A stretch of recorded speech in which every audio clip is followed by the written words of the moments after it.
Well, good morning, everybody. So, Sound Energy, a Morocco gas exploration company. Um, Market capitalization is £400 million. Management owned 2% of that. About a quarter of it is owned by a Morocco cornerstone investor called Ogif, and the rest of it is free float. Morocco uses about 100 million cubic feet per day of natural gas for the power sector. 90% of that gas is imported from Algeria along the GME pipeline, which is the orange line you can see on this chart. And gas in the power sector, so gas-fired power is about 800 megawatts, currently rising to 3.2 gigawatts on many people's estimates by 2030, so a 4 times multiplier in the power sector, and obviously the demand for natural gas that flows from that. So it's a gas-hungry market, and Sound, we've positioned the company as an E&P company to benefit from all of that. We have 2 pieces of acreage over in the west on the Atlantic coast there. That's Sidi Mokhtar. Sound has 75% of that acreage. Early stage, we're going to shoot seismic followed by drilling, and there's a farm out process underway on that block.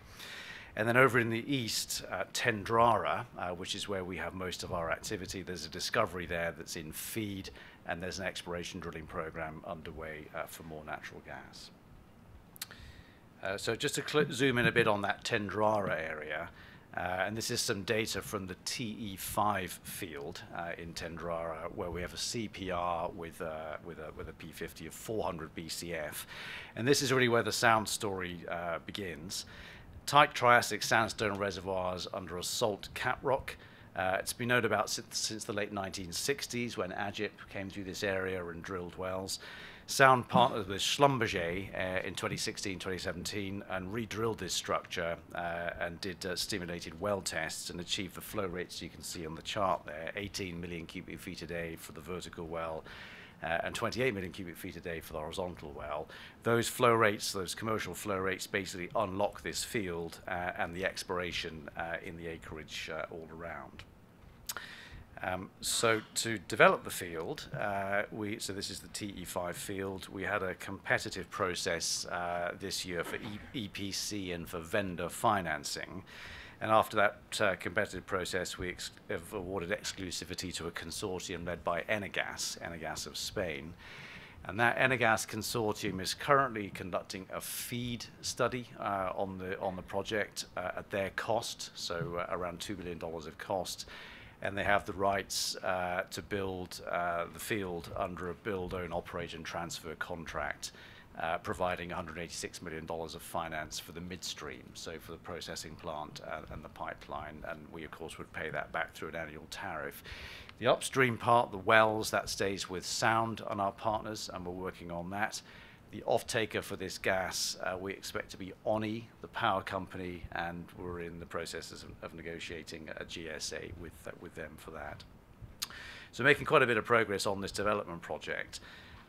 Just to stand back one, this is a map of the Tendrara acreage, and the TE5 field that I've just talked about is the red dot in the center of that map, and the orange is the pipeline that we're proposing to build to commercialize that field.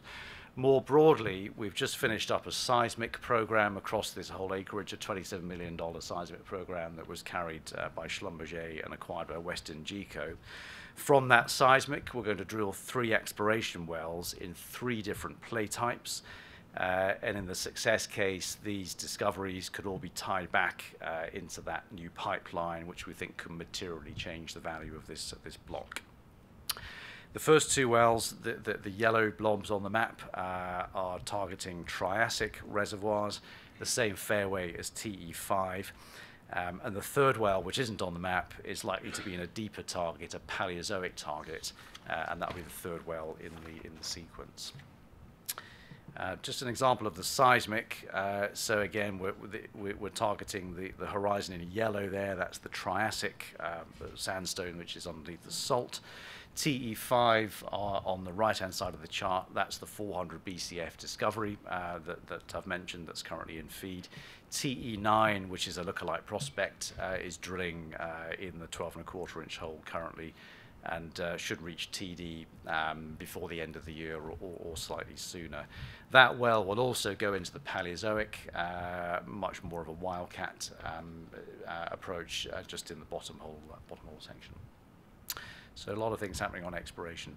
Last one for me, the forward program, progressing with the TE5 development. We're in FEED, we've landed the vendor finance package, we're looking for FID somewhere in the middle of 2019.